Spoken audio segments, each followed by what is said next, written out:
দেশের গণতান্ত্রিক সংগ্রামে আহত নিহত এবং সাম্প্রতিক ছাত্র জনতার আন্দোলনের শহীদদের স্মরণে আজকের এই প্রোগ্রাম উপস্থিত আছেন বাংলাদেশ জাতীয়তাবাদী দল বিএনপির সম্মানিত মহাসচিব, আমাদের সকলের শ্রদ্ধাভাজন ব্যক্তিত্ব যারা মির্জা ফখরুল ইসলাম আলমগীর এবং অন্যান্য জাতীয় নেতৃবৃন্দ, সবাইকে সালাম জানাচ্ছি।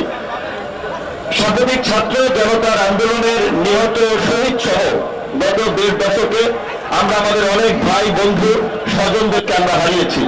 আজকের এই ছাত্র জনতার গণ অভ্যুত্থান এটি শুধু 1.5 মাসের আন্দোলন সংগ্রামই হয় নাই, এটা গত 1.5 দশকের একটা ধারাবাহিক আন্দোলন সংগ্রামের একটা সফল পরিণতি। এই আন্দোলন সংগ্রামে যারা ত্যাগ স্বীকার করেছেন, যারা নিহত হয়েছেন, তাদেরকে আমরা আজকে শ্রদ্ধার সাথে স্মরণ করছি। আমরা সুস্থতা কামনা করছি, মঙ্গল কামনা করছি।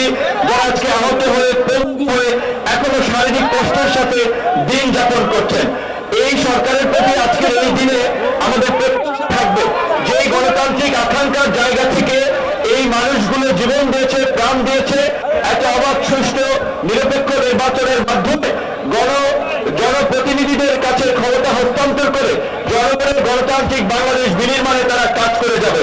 আজকে রাষ্ট্র সংস্কার সকল রাজনৈতিক দল, নাগরিক সমাজ, সুশীল সমাজ সবাই বলছে এই রাষ্ট্র সংস্কারের জন্য কিন্তু আমরা গত 1 বছর আগে 42টি রাজনৈতিক দল একমত হয়ে রাষ্ট্র সংস্কারের রূপরেখা হিসেবে আমরা 31 দফা কর্মসূচি দিয়েছি।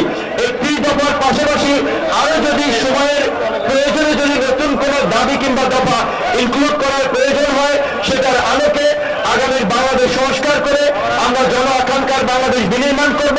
আমার সর্বশেষ কথা হচ্ছে এটাই যে আসলে আমরা কিন্তু যারা এই আন্দোলন সংগ্রামে ত্যাগ স্বীকার করে শহীদ পরিবার, তাদের কথা কিন্তু আমরা ভুলে যাই।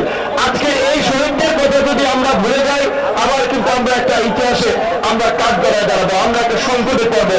তাই আমার বিনীত অনুরোধ থাকবে সকল রাজনৈতিক দলের প্রতি, বিশেষ করে সরকারের পক্ষ থেকে জুলাই ফাউন্ডেশন করা হয়েছে, পাশাপাশি রাজনৈতিক দলের যে দায়বদ্ধতা রয়েছে, প্রতিটি আহত নিহত নেতাকর্মী শুধুমাত্র জুলাই অগস্টে না, গত 1.5 দশকের আন্দোলন সংগ্রামে যারা প্রাণ দিয়েছে, ত্যাগ স্বীকার করেছে, আহত হয়েছে, তাদের প্রত্যেককে যথাযথ ক্ষতিপূরণ এবং খোঁজ খবর আমাদেরকে রাখতে হবে। যেহেতু বেরিয়ে আমি আমার বক্তব্য সংক্ষেপ করছি। আল্লাহ হাফেজ।